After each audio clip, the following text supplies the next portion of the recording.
should. I never comment on that. I don't comment on anything because I don't want to ever put myself in that position. And if I said it, I certainly wouldn't be saying it to you. I'd be saying it to other people, maybe people around this table, and very specific people around this table. So I don't want to put myself in that position.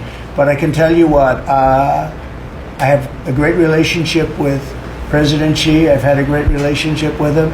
We want them to come in and invest. I see so many things saying that we don't want China in this country. That's not right. We want them to invest in the United States. That's good. That's a lot of money coming in, and we'll invest in China. We'll do things with China. The relationship we'll have with China will be a very good one. I see all of these phony reports that we don't want their money, we don't want anything to do with them. That's wrong. We're going to have a good relationship with China, but they won't be able to take advantage of us. What they did to Biden was, he didn't know what was happening. He didn't know what he was doing. The administration didn't know what they were doing. It was very sad to watch. But we're going to have a good relationship with China and Russia and Ukraine and the Middle East. We're doing things that, look, when I left, we had no wars. We had defeated ISIS totally. We had no inflation. We didn't have the Afghanistan withdrawal, the worst withdrawal anybody's ever seen. I think that's one of the reasons that President Putin looked at that. He said, wow, these guys are a paper tiger. Look at it, we're no paper tiger. Don't forget, we got rid of ISIS in 3 weeks. People said it would take 5 years. We did it because when I came in, I let them do what they had to do. And the man that headed that operation is now going to be your chairman, right? Chairman of the Joint Chiefs. Yes, sir. And Raising Cane. I liked him right from the beginning. As soon as I heard his name, I said, that's my guy. Okay. Any other questions? I'm not stopping the tariffs. No. Millions of people have died because of the fentanyl that comes over the border. Yeah, they've been good, but that's also due to us, mostly due to us. I mean, it's very hard. It's right now very hard to come through the border. But the damage has been done. We've lost millions of people due to fentanyl. It comes mostly from China, but it comes through Mexico and it comes through Canada. And I have to tell you that, on April 2nd, I was going to do it on April 1st, but I'm a little bit superstitious, so I made it April 2nd. The tariffs go on, not all of them, but a lot of them. And I think you're going to see something that's going to be amazing. We've been taken advantage of as a country for a long period of time. We've been tariffed, but we didn't tariff. Now, I did, when I was here, we took in $700 billion from China. $700 billion. Not one president in the history of our country took in 10 cents from China. At the same time, China respected us. Now, when COVID came in, that was a different deal. I used to call it the China virus. I guess I can call it the China virus again, but it's an accurate term, but I won't do that out of respect to China. Say it again. Well, I'm very disappointed when I see four bodies came in today. These are young people. Young people don't die, okay? Young people don't die. These are young people. 4 bodies came in today. They think they're doing us a favor by sending us bodies. So, look, that's a decision that has to be made by Israel, by Bibi. But Israel has to make that decision. We got a lot of hostages back, but it's very sad what happened to those people. I mean, you had a young lady with her hand practically blown off. You know why it blew up? Because she put up her hand to try and stop a bullet that was coming her way. And it hit her hand and blew off her fingers, big part of her hand. This is a vicious group of people. And Israel's going to have to decide what they're doing. Phase 1 is going to be ending. Think of it, today they sent in 4 bodies. And I will say one thing, though. I've spoken to a lot of the parents and a lot of the people involved.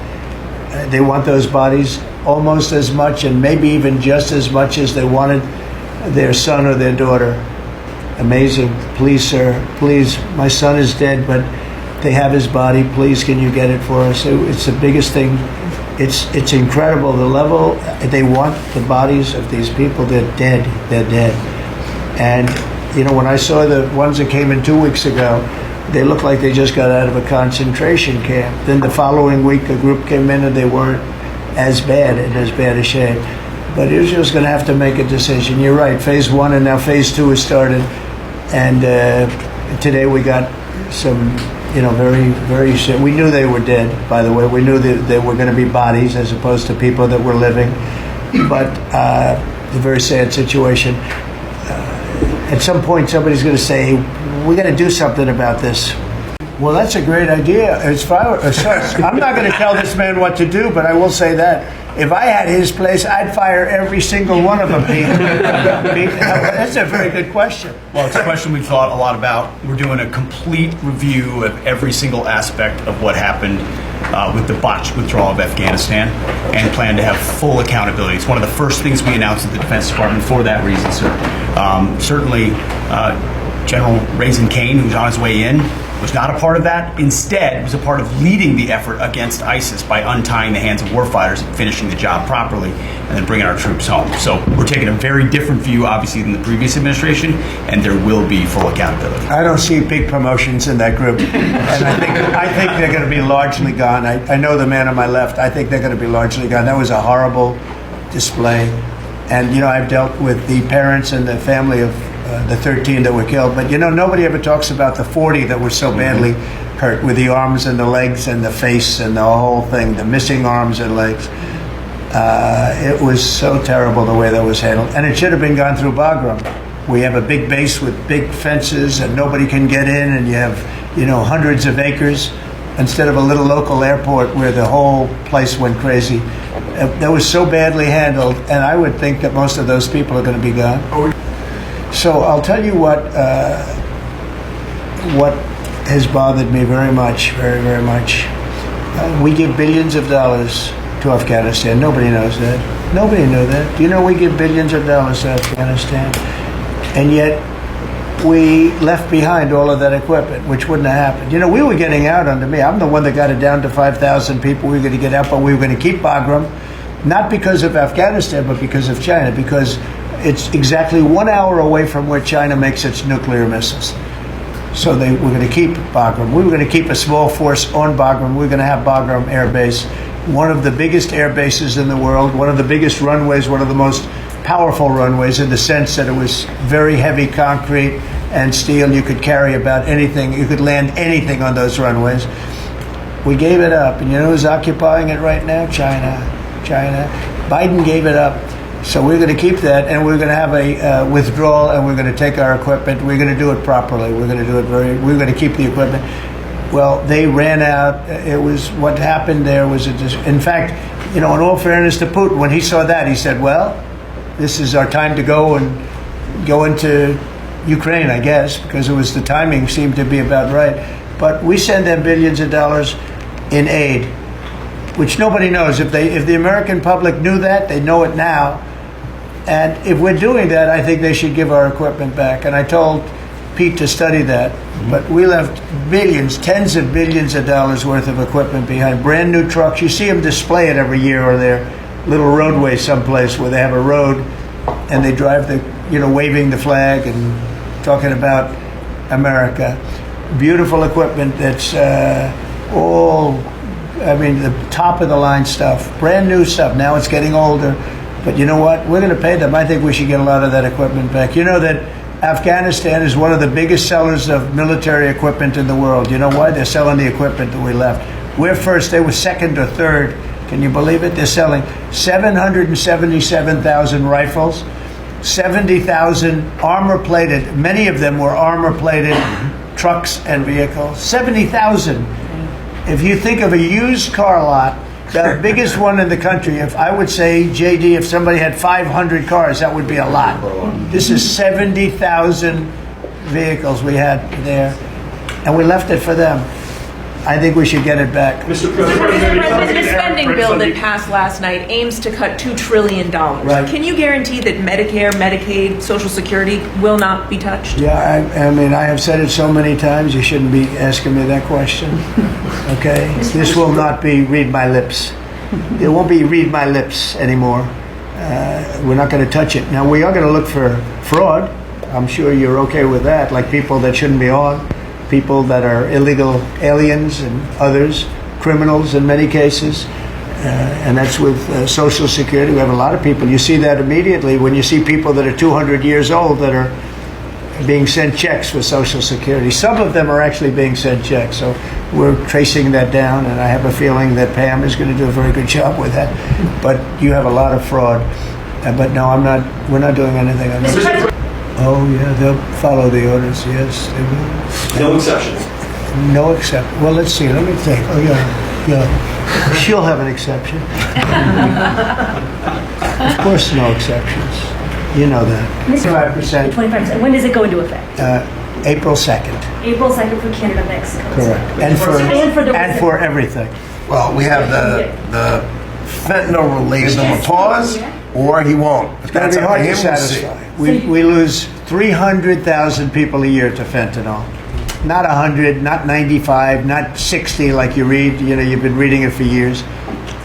We lost, in my opinion, over the last couple of years, on average, maybe close to 300,000 people dead. And the families are ruined. You know, when they lose a daughter, when they lose a son, the families are never the same. You're never going to be the same. So you're talking about 1 million people. But when the daughters die, I see it, daughters die and the sons die because of fentanyl. And in some cases, they don't even know they're taking it. They're buying something else and it's laced with fentanyl and they end up dying.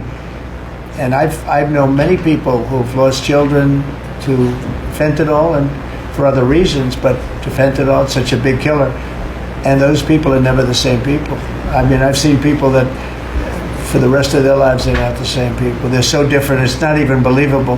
Dynamic people, happy people they die a miserable death.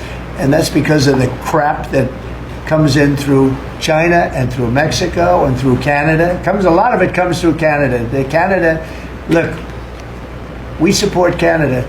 $200 billion a year in subsidies one way or the other. We let them make millions of cars. We let them send us lumber. We don't need their lumber. We're going to free up our lumber. Lee's going to do that, head of environmental. We're going to free up our lumber. We have the best lumber there is. We don't need their lumber. What do we need their lumber for? When you look at we subsidize them $200 billion a year. Without us, Canada can't make it. You know, Canada relies on us 95%. We rely on them 4%. Big difference. And I say Canada should be our 51st state. There's no tariffs, no nothing. And I say that we give them military protection. They have a very small military. They spend very little money on military. On NATO, they're just about last in terms of payment because they say, why should we spend on military? That's a tremendous cost. Most nations can't afford to even think about it. Why should we spend on military? The United States protects us. And I would say that's largely true. We protect Canada, but it's not fair. It's not fair that they're not paying their way. And if they had to pay their way, they couldn't exist. When I spoke to, let's call it the Prime Minister rather than the governor, but when I spoke to him, I said, why are we giving you $200 billion a year? He was unable to answer the question. I said, why are we letting you make millions of cars and send them in?